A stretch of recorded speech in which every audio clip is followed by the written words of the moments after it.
السلام عليكم ورحمة الله وبركاته. النهاردة أنا جاي أقول لك إزاي تكون الجملة بطريقة صحيحة بعد ما أنت اتفرجت على فيديوهات كتيرة جدا في تكوين الجملة ووصلت بيك إن أنت ممكن تكون قرأت الإنجليزي. أنا هتكلم معاك بالراحة جدا، ولكن عايزك تركز معايا لأن أنت لو ما فهمتش الفيديو ده هيفوتك حاجات كتيرة جدا في تكوين الجملة اللي هتساعدك كمان يا بطل في تكوين الباراجراف. اول حاجه الجمله، شايف الثلاث حاجات دول، المفعول والفعل والفاعل. الجمله بتبدا بالسبجكت الفاعل، يبقى انا هنا عندي اول حاجه السبجكت الفاعل، بعدها بحط الفعل بتاعي الجميل، وبعدها بجيب الاوبجكت اللي هو المفعول او باقي الجمله. يبقى الشكل ده هو اللي بتتكون بيه الجمله، السبجكت والفيرب والاوبجكت. السبجكت اللي هو الفاعل، والفيرب اللي هو الفعل، والاوبجكت اللي هو المفعول او باقي الجمله. طب يا مستر بعد اذنك انا مش عارف يعني ايه فاعل. هو ده بقى اللي انا جاي اقوله لك، يعني ايه فاعل ويعني ايه فعل ويعني ايه مفعول، وهو ده اللي هيخليك تكون الجمله. تعالى كده نطير الاتنين دول وناخد الفاعل، هو ده اللي هنشتغل بيه. اهلا وسهلا بيك يا فاعل، انت عباره عن ايه؟ انا ببدا بيك الجمله، بتبدا بيا الجمله، يبقى انا لازم ابقى عارف انا ببدا الجمله بايه. طيب الفاعل حاجه من الاتنين، ده او ده. هتبص كده هتلاقي فيه pronoun وهتلاقي فيه noun اسم. يعني انا بحط الاتنين جنب بعض؟ لا، اوعى تغلط الغلطه دي. انا بقول لك يا اما تبدا الجمله بدي، اشيل لك دي كده عشان تبقى مركز معايا، يا اما تبدا بدي يا اما تبدا بدي ونشيل دي. اتفقنا؟ طيب دي عباره عن ايه ودي عباره عن ايه؟ اول حاجه انا ممكن ابدا بالاسم. الاسم مثلا احمد، منى، علي، اي اسم في الدنيا. animals حيوانات، اي اسم حيوان ينفع ابدا بيه. places أماكن، أي اسم مكان، the zoo, the museum, the park، أي حاجة ينفع إن أنا أبدأ بيها. طب things اللي هي الأشياء، أي شيء بقى، the table, the book, the pencil case, the bag، أي حاجة، أشياء في البيت، في الشارع، في أي حتة ينفع أبدأ بيها الجملة. cities مدن، ينفع أبدأ بمدن، ألكسندريا، كايرو، نيويورك، أي حاجة في المدن كلها ينفع أبدأ بيها. واخر حاجه countries اللي هي الدول. طبعا اشهرهم دولتنا الجميله ايجيبت، او ممكن اقول امريكا، او ممكن اقول فرانس. اي دوله في العالم ينفع ان انا ابدا بيها. طيب ده بالنسبه للاسامي، يعني اي اسم من الاخر يا مستر كده. انا بحب الملخص. الملخص ان اي اسم ينفع ابدا بيه الجمله. اتفقنا؟ مش هبدا بفعل خالص لان انا مش بتكلم على جمله امريه، انا بتكلم على الجمله الخبريه اللي دايما بنستخدمها في كتابه الباراجراف. طيب لو انا ما بداتش باسم بقى، ينفع اعوض عنه؟ بعوض عنه بالضمير. ايه هو الضمير؟ عندنا 7 ضماير ينفع ابدا بيهم الجمله، عشان كمان خلي بالك لو جالك سؤال ترتيب دي الحاجه اللي هتفيدك برضو. انا، هي هو. لو انا اتكلمت عنه يعني قلت مثلا احمد is my friend، لما اجي اتكلم تاني عنه مش هقول احمد احمد احمد احمد، لا، هقول مثلا he is clever، هو ماهر، يبقى هقول he، مش هقول احمد طالما انا ذكرت اسمه مره. she هي، it طبعا ده للمفرد الغير عاقل، we نحن، you انت او انت او انتم، they هم. دول ال7 ضماير اللي ينفع ابدا بيهم، يعني انا ينفع ابدا بده او بده، حاجه من الاتنين دول. اتفقنا؟ اتفقنا. ندخل على تاني حاجه اللي هي ايه؟ الفيرب. تعالى يا فيرب يا جميل.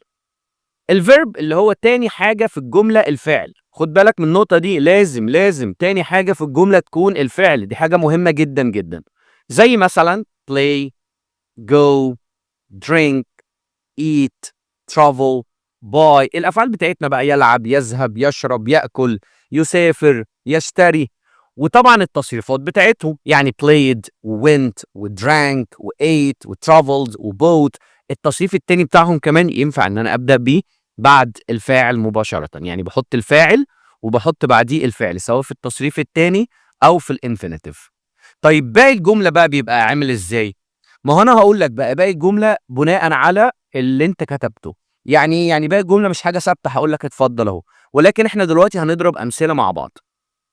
يعني انا دلوقتي لو حطيت دي جنب دي، مش ده ضمير؟ شيل ده كده بقى. مش ده ضمير ينفع ابدا بيه؟ مش انا قلت لك يا اما اسم يا ضمير؟ يا مستر. وده تاني حاجه في الجمله الفعل؟ طيب فين باقي الجمله بقى؟ او المفعول. تعالى بقى نشوف. يعني انا مثلا دلوقتي لو حطيت الاتنين دول جنب بعض قلت I play، انا العب. انا العب ايه؟ ممكن اقول مثلا انا العب تنس، هتبقى بالمنظر ده. I play tennis. طيب تعالى كده ناخد حاجة تانية. لو أنا قلت he بقى، he طبعا ال H لو بدأت بيها هتبقى capital لأن بداية الجملة بتبقى capital. he go، لا، هقول he goes. يا مستر بعد إذنك أنا كده اتلخبطت، مش اشمعنى دي جه معاها الفعل عادي ودي أنت بتقول لي goes. هقول لك دلوقتي لأن أنا بتكلم في أكتر زمن أنت بتستخدمه هو زمن ال present simple اللي هو المضارع البسيط. طيب عبارة عن إيه المضارع البسيط؟ ده المضارع البسيط اختصاره مع هي وشي وإت وأي اسم مفرد بنحط للفعل اس أو اي اس أو اي اس. يعني أنت من الآخر هتقسم الضماير السبعة اللي أنا قلت لك عليهم لشلة مفرد وشلة جمع. احنا قلنا هم سبعة، في 3 منهم اللي هو هي وشي وإت دول بيجي بعديهم الفعل متضاف له اس أو اي اس أو اي اس. وطبعا أي اسم مفرد لو قلت أحمد، لو قلت علي، لو قلت the table، لو قلت the elephant، اي اسم مفرد برضه هينطبق عليه نفس الموضوع. يعني اي اسم مفرد ما ينفعش الفعل يجي في المصدر، بضيف اس عادي. لو مثلا play لو بقول he play لا بتبقى he plays. طب امتى بضيف اي اس؟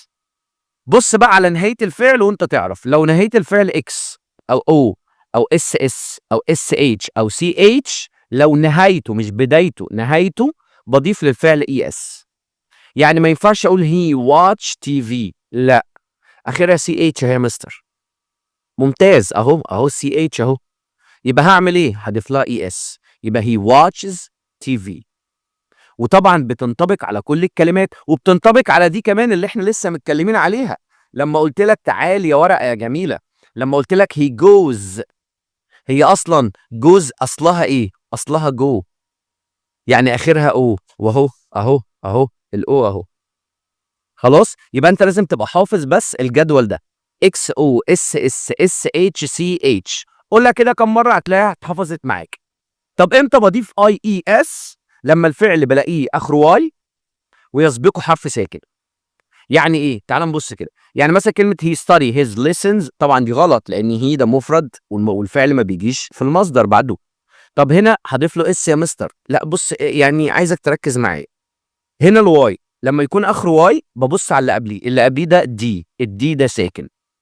طب اشمعنى يا مستر هنا؟ انا مركز معاك، اشمعنى هنا ما ضفتش ما شلتش الواي؟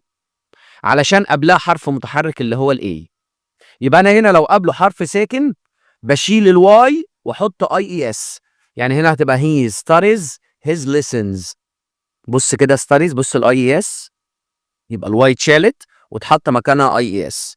يبقى من الاخر لما تشوف واي في الاخر بس كده هتبص قبلها، لقيت قبلها ساكن هتشيل الواي وتحط اي اي اس. الحرف الساكن عبيط جدا بيضحي بالواي على طول، ولكن لو قبله متحرك لا، ما بضيف الاس عادي خالص، بيقول لهم سيبوا الواي زي ما هي.